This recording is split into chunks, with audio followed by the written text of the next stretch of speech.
Hello again, my dear viewers. It's March 31st, and in my third piece today, I want to talk about patriots. Those patriots who should be called real patriots and those who should be called fake patriots. And I want to talk about this topic through the lens of economic news. I think many of you already know that Vladimir Putin signed a decree on new forms of payment for Russian energy resources, which should be bought with rubles by those countries that are recognized in the Russian Federation as unfriendly.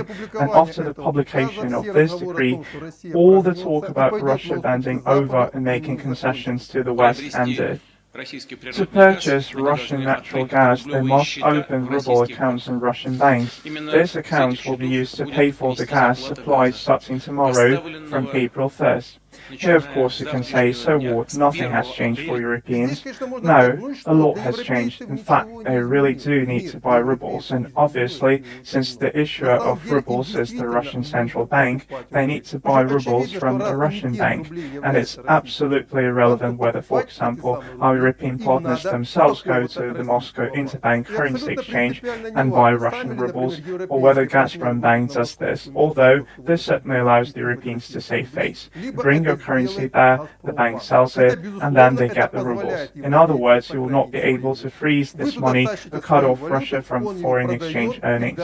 Furthermore, from what I have already heard at the top of the Russian parliament, all foreign trades with the aforementioned countries will be switched to this form. And here we come to the most important point, namely that this scheme was proposed by the Russian president, and which will absolutely be accepted by Europe and NATO. In the first place, it breaks the main sanctions that the West imposed on Russia, a ban on interstate payments for the Russian Federation in dollars, euros, and other currencies of countries unfriendly to the Russian Federation.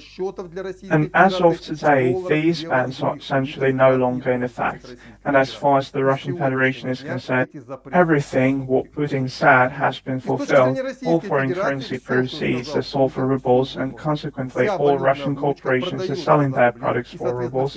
This decree at once deprived the West of another very important economic war argument, the dollar exchange rate against the Russian ruble and other currencies respectively.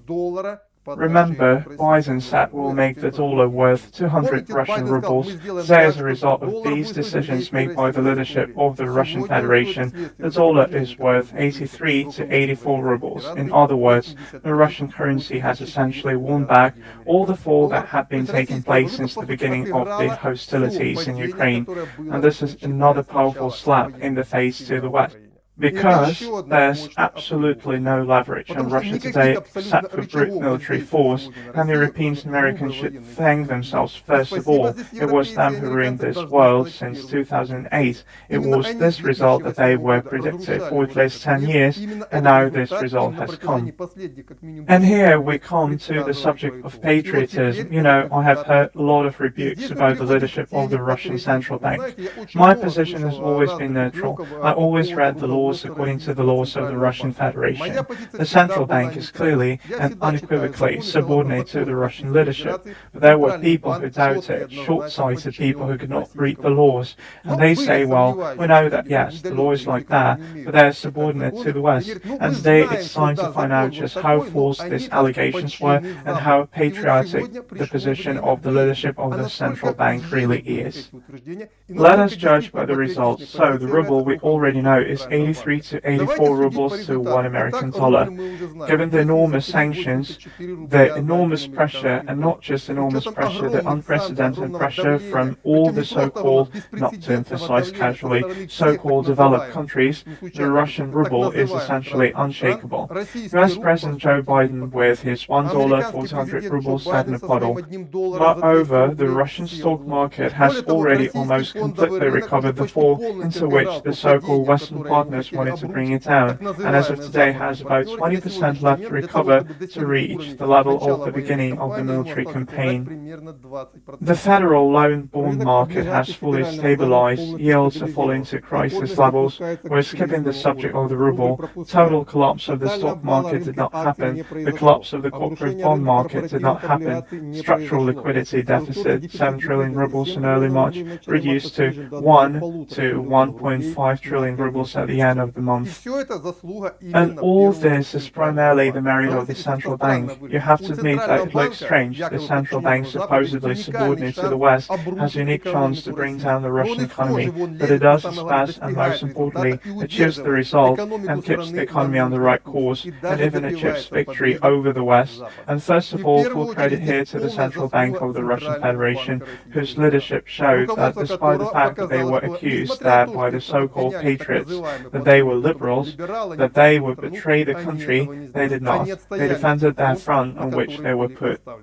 Unlike those critics who poured sludge on them, these critics criticized them before the war and they criticize them today.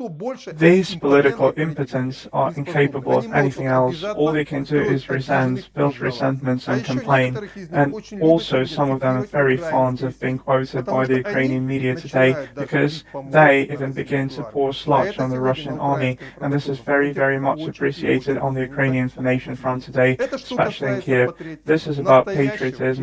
Real patriotism and masquerading patriotism, no matter what shoulder straps these so-called patriots wear.